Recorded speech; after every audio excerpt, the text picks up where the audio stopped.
जब डीजीएसपीआर की press conference हुई उसके बाद पीटीआई की जो पार्लिमानी पार्टी है, जो लोग पार्लियामेंट में है, they went in a state of shock. उनको समझ नहीं आई कि ये क्या हुआ है। वो बहुत एक हैरान और परेशान हो गए डीजीएसपीआर की प्रेस कॉन्फ्रेंस सुन के। उसमें उन्होंने ऐसी ऐसी बातें की हैं, उन्होंने कहा तुम्हारा बाप को भी नहीं कर सकता ये वो उसमें इतनी बातें हैं कि वो एक दफा सुनने में रजिस्टर भी नहीं होती। मतलब मैंने तो वो 2-3 दफा प्रेस कॉन्फ्रेंस सुनी, तो मैंने दूसरी दफा सुनी तो उसमें वो बाप का लफ्ज भी था। तो मैंने कहा यार ये भी कहा था डीजी साहब ने। सो वो बड़ी एक स्ट्रॉन्ग वर्डेड प्रेस कॉन्फ्रेंस थी, और उसकी वजह से, जिसको मैंने पहले भी अर्ज किया था कि तहरीक इंसाफ हिल के रह गई, परेशान हो गई, दे वर इन अ स्टेट ऑफ शॉक कि ये क्या हो गया।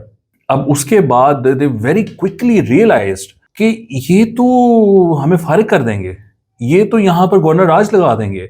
जैसे ही तहरीक इंसाफ ने ये रियलाइज किया कि दे आर सीरियस, ये तो गवर्नर राज लगा देंगे, ये हमारी हुकूमत को फारिग कर देंगे, और उसके बाद ये हमारे पूरी लीडरशिप को, केपी की लीडरशिप को अंदर डाल देंगे। ये जो अभी वो जिसको कहते हैं ना जंपिंग करते फिर रहे हैं ना, कि हम ये कर देंगे, हम वो कर देंगे, हम ये हैं, हम वो हैं, तुम ये हो, तुम वो हो, इन सबको जेल में डाल दिया जाएगा। और जो लोग छुपे हुए हैं केपी में, मुराद सईद है, शेख वकास अकरम है, उमर अयूब है, और पता नहीं कितने लोग हैं जो कि सजाई याफ्ता हैं, 9 मई में सजाई याफ्ता हैं, और वैसे ही उनके पीछे केसेस हैं, तलाश में हैं लॉ एनफोर्समेंट एजेंसीज, वो केपी में छुपे हुए हैं। जो होता है वो जाके केपी में जाके रिफ्यूज ले लेता है, तो उन लोगों को भी गिरफ्तार कर लिया जाएगा। मुराद सईद छुप तो नहीं ना सकता फिर, अगर वहां पर गवर्नर राज लग जाता है, हुकूमत नहीं रहती तो उन्होंने, जो पार्टी है उसने अपने जो सीएम है सोहेल फरीदी साहब, उनको बताया है कि बेटा मेरे बच्चे, आप हाथ थोड़ा खुला रखें, ये जो आप कर रहे हैं ये सियासत नहीं है,